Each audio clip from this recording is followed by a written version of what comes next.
Welcome back to Brad's Outdoor Bucket Channel. We are here at Don Tetrick, Kiwanis Park off of G Street in Elizabethton.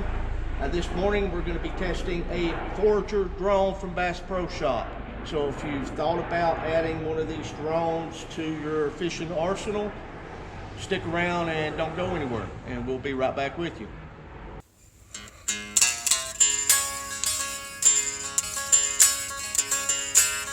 As we hit the waterways, we hope the fish will tag along. If they don't cooperate, we don't care if we stay too long. Find a spot that catches your eye, we make the perfect cast. As we get the nibble on, we yell, get the net. Welcome to the bucket, where the boys will have a blast. Welcome to the bucket, as we ink another cast. With jokes and smokes and how do you do, you might learn a thing or two. Welcome to the Brad's Bucket Show.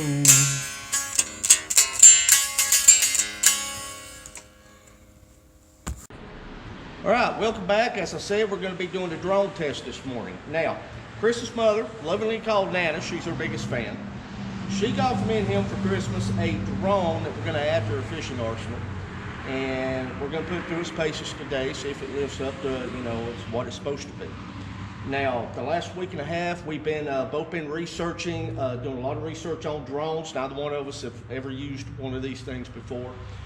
And the Forager drone you can purchase between 30 and 40 bucks at Bass Pro Shop. Now, you will often hear me say sometimes in life you get what you pay for. Words of a wise woman called my mother.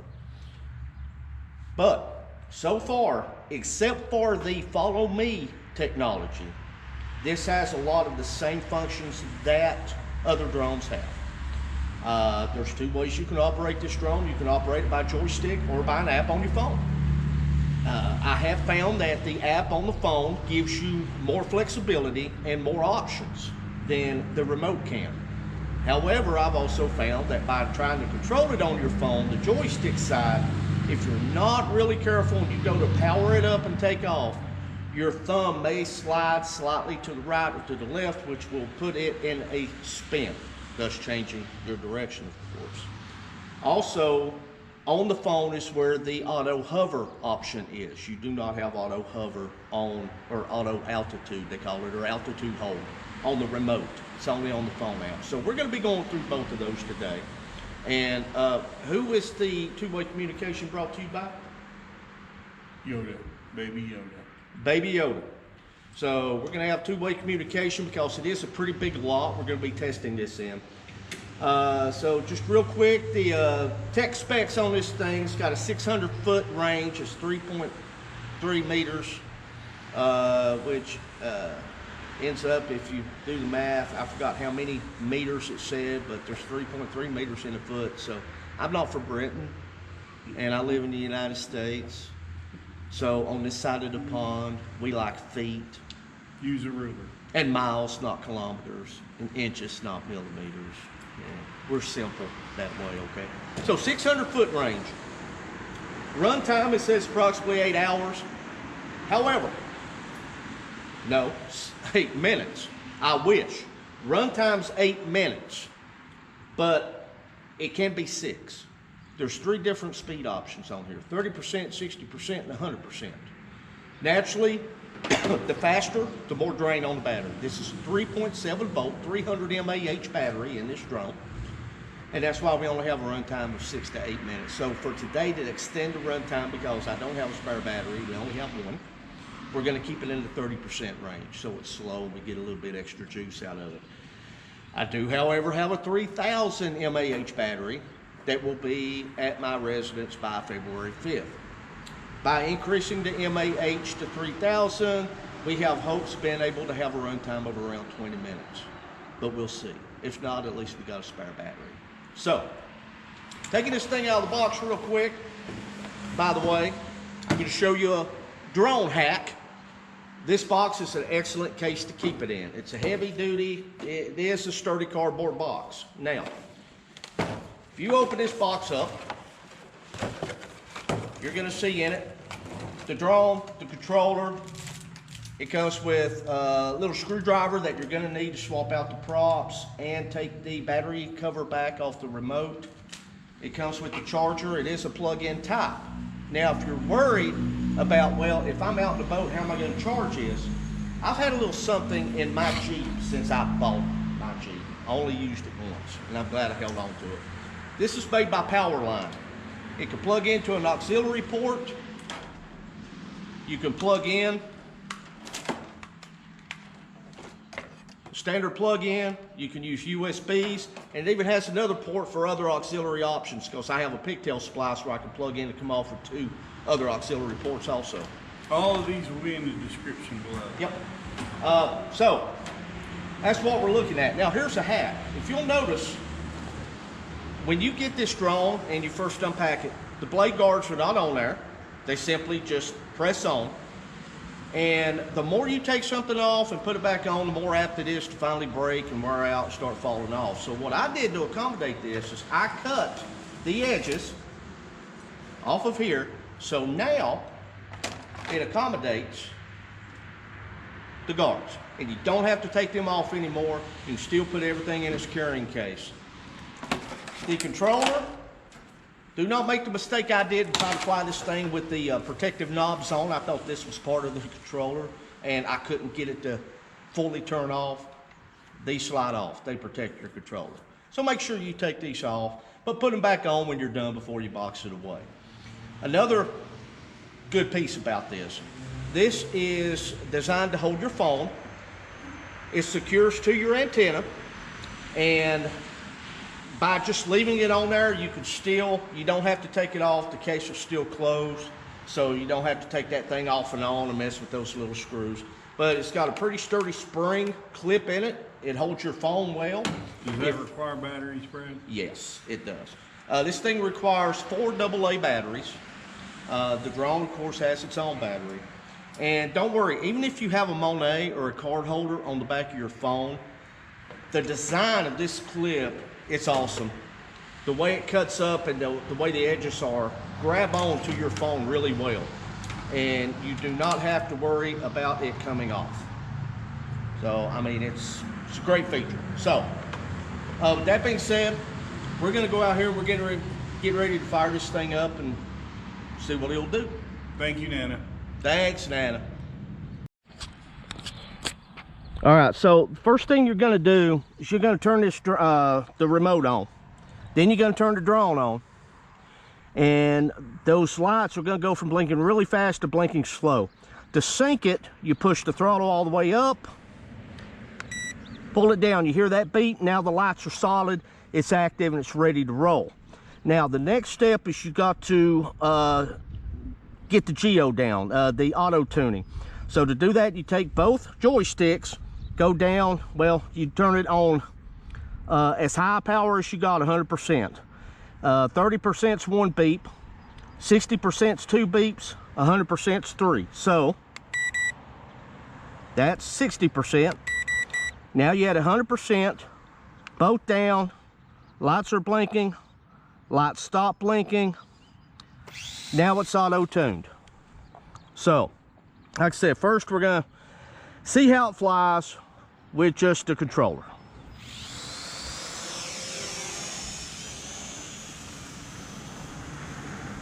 And like I said, this thing's only got a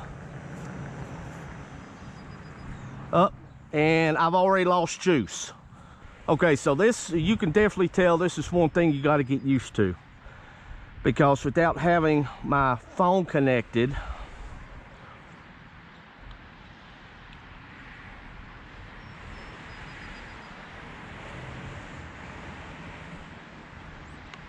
well, hang on, I want to see something.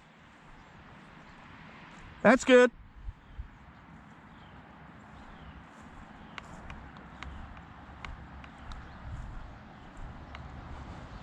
Huh. Oh, sorry.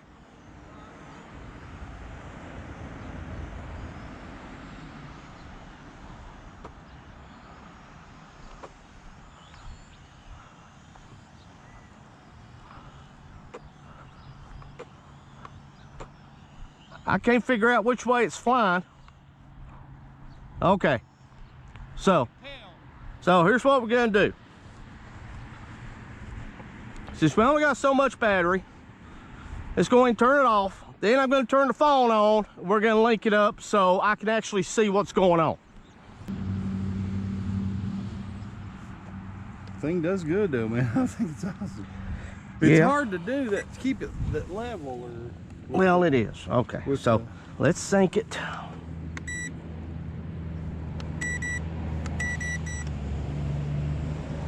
Okay, now we're auto-tuned. Now we're going to get the display on the phone. So what we have to do here is we have to, this thing's got built-in Wi-Fi. We're going to go to our settings, bring up our Wi-Fi. We're going to connect. HeliCute is already connected. And then we're going to bring up the app. Okay, so there's the app. Now you can see the camera. But we're still flying with the remote. So now you can kind of see. I'm gonna go ahead and hit record.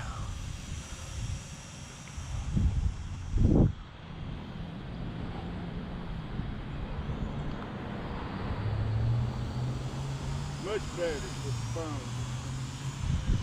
Well, I'm not really using the phone yet. I'm still using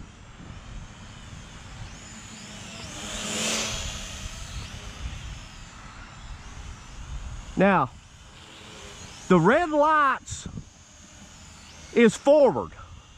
If you're looking at the green lights, you're looking at the rear of this thing.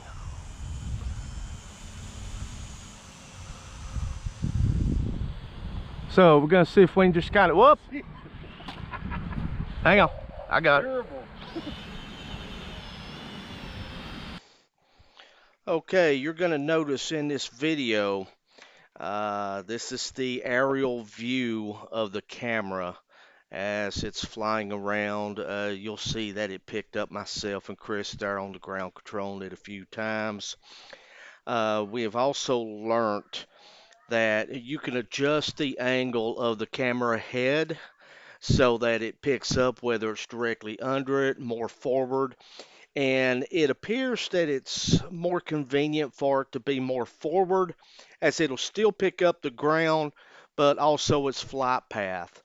Now, of course, if you have a good view of the drone and you really want to scan a shoreline for fish in the shallows, you would of course want to have it angled more down to get a direct underneath view so it's straight down.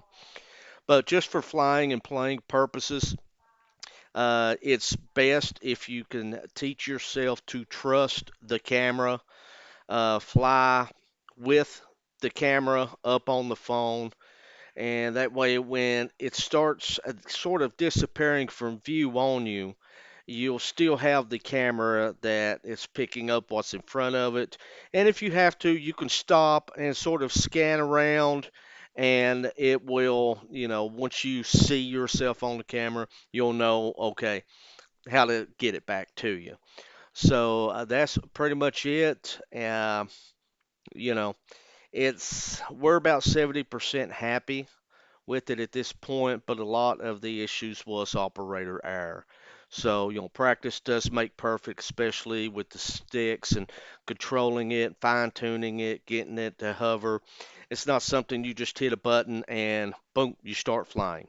So, with that in mind, as they say, practice makes perfect. And let's wrap up the aerial view here. Okay, so here's the conclusions that we've come to here. And maybe it's because we're just beginners. But if we are trying to control this drone with the app, you're having to take your eyes off the ball, so to speak. Way too much. Because you have to look down and see where the camera off on button is, the video button, the auto trim, you got to go into settings. Like I said, especially if there's a little breeze or a wind, you're sitting here trying to control this thing with your thumb, and then if your thumb gets skewed and you're not looking, it quits working because your thumb's all the way over here. You're not even in the dial path for the throttle. The technology and the drone in and of itself is more advanced than what Brad and I are capable of at this point.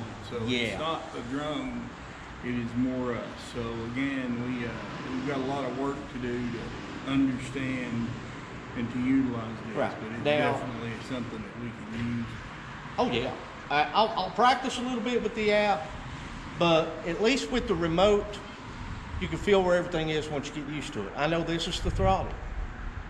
I can spin it to the left, I can spin it to the right. I can go forward, I can go back, I can go to the side, I can go to the side. This button right here, and say I'm not even looking. I hit that once, do that, and it flips. He can do the electric slide. I can do the electric slide. I hit that, I push forward, it flips forward. Right down here are my trims. I've got this auto home. Pull it down, hold it for 3 seconds, boom, it comes back to me. I can trim it out. I can trim the left and right. So you can feel where everything is right down to this, the camera button, that's the video button. So you're not having to take your eye off the drone. Now, if this controller was like a lot of other drones and it had the readout on it, it would tell me battery life, it would tell me the altitude it was, the speed it was going, and all that stuff, then it's more of a heads up. Now, there is one other function with the app, and it's called a heads up function. I can fly this thing. I still have to throttle it with my thumb, but I control the direction like this with my phone. I don't have to push no button. So it's motion. Yes, yes. And that feature does work. And that feature works out okay as long as you control that throttle. But again, you got to keep your finger precise. And anytime you let off, it's automatically going to go back into hover mode. So, I mean, that's our take on it. I think for the price, I think it's a really good drone. As Chris has pointed out earlier, will it add to her fishing without taking a lot of fishing time away? Because there is no follow me function. I would be sitting here the whole time doing this, which we are going to use it for that. What, you know, my intentions are, it's like if Chris hooks up on a fish, I want to have the drone ready. So all I gotta do is turn it on real quick, auto sync it, take off, have it off side of the boat, slowly spin it around, getting a good shot of Chris fighting the fish, and we'll see how that works out. You know, will we use it for catching a lot of fishing video? I don't see it being used a whole lot for that. I see it being used more for research. Let's scan this shoreline. But again, you also seen we have a limited range. And when this thing goes out of range, it's not automatically gonna sense it and bring it home. It's gonna go down. And then So by the this time thing is not waterproof. So by the time we get the enhanced battery, I will have electronics on the boat. So the intent is test the electronics on the boat, use this thing on the water to see what the footage looks like. Maybe, you know, maybe some people can put the comments down, show us what we're missing. Yep, show us what we're doing wrong. Hopefully by then I'll have enough practice so that, because probably what I will do is I'm gonna make a little launch pad to set it on and act as if that is the back bow of the boat. And that way I can take off and practice bringing it back and setting it down there. Because if you're on a boat and you're slightly drifting, yeah, I've got to be able to get this thing safely back to where at least I can get a handle on it and it not fall in the water. So all of our 18 subscribers, we definitely appreciate it. We've had a interesting year. We've learned a lot in 2020. We started this endeavor in 2019. As we grow, we're getting new things happen. New things from Nana, new things from our 18 subscribers, so we definitely appreciate it. Anything that you guys have in the comment section that you can suggest, we're all about it. So again, we're not pros, we're just two guys out having a good time. Yep.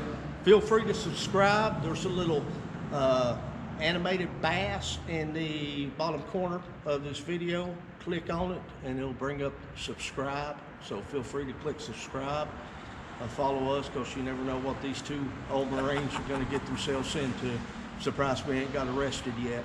So with that being said, we're definitely going to practice a little bit more with this and get some time on the water with it and add to our fishing arsenal. And we're also going to be going ahead and starting the planning phases of our Lake Murray, South Carolina trip. Yeah, so, we don't have chapters. We just kind of wing it. I know we about every weekend we're out, so it's not epic adventure 1, 2, 3 yet, but it's definitely first and second adventure that we travel. So thanks for tagging along. All right. So again, if you like, subscribe. We're going to wrap up, get home to our families. Got to go down and see my little mama today and see what else we can get into. And like I said, like he said, got any comments? Hey, stupid, you're doing it wrong, you need to do this. Hey man, chime out. It's like I said, this is the first drone we've ever had. It's definitely like new water to us, learning as we go, but that's what it's all about. So take care of tight lines, and we'll see you out there on the water. Okay, so we're back home from the test. I've got it charged up. It's been a few hours. Now I'm going to run through another test here. Behind me, I have this kind of like a little alley here, but it's all grass. My test is to act as if I'm standing on the bow of the boat. I'm going to sink it, auto-tune it, lift off. I'm going to have the camera set to record. I'm going to fly down this chute until it gets to the opening. And then I'm going to try to rotate it to the right so that camera picks up what is down around that corner, and then fly it back to me as if I'm still on the bow of the boat. And so whether I can land it right there where I'm at or catch it by hand, it'll be a success. So let's see if my fingers are steady enough with the remote to do this. Okay, so we're synced. I'm going to start the camera.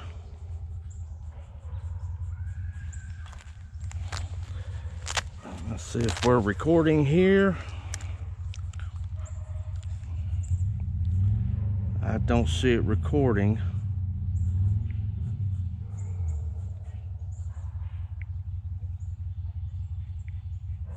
Okay, we are recording. Okay. Put my glasses back in my pocket.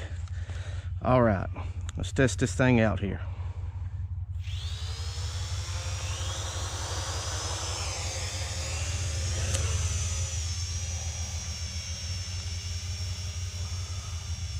So instead of getting in a rush, I'm gonna focus on the hovering. We're just gonna go slow and steady. Okay, you're going to notice in this part of the video, this is again the onboard camera view. The intentions were to, ease it down until I get to that opening, slightly start turning it slowly to the right so I could get video of what's down that little, alley shootway. And it got down there and just dropped again. So we still got to figure that part out. Okay, everybody, it's late in the evening here. It's been a long day, a fun day.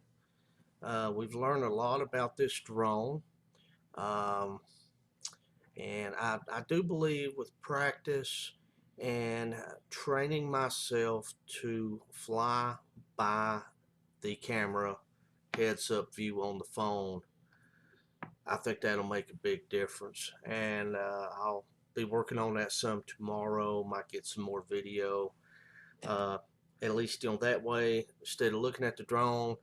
And what makes it difficult is once it gets so far out with the trees in the background, that drone almost disappears. It's hard to see.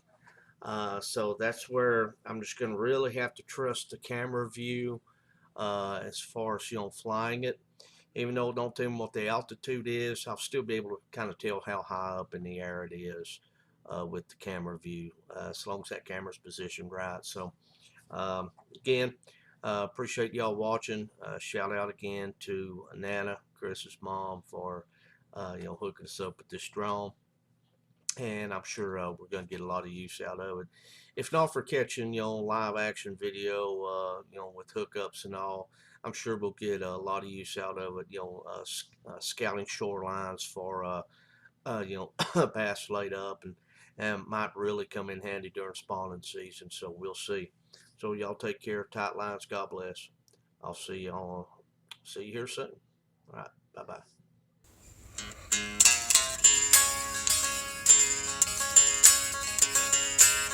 As we hit the waterways, we hope the fish will tag along. If they don't cooperate, we don't care if we stay too long. Find a spot that catches your eye, we make the perfect cast.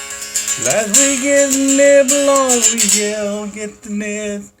Welcome to the bucket, where the boys will have a blast. Welcome to the bucket as we ink another cast. With jokes and smokes and how do you do? You might learn a thing or two.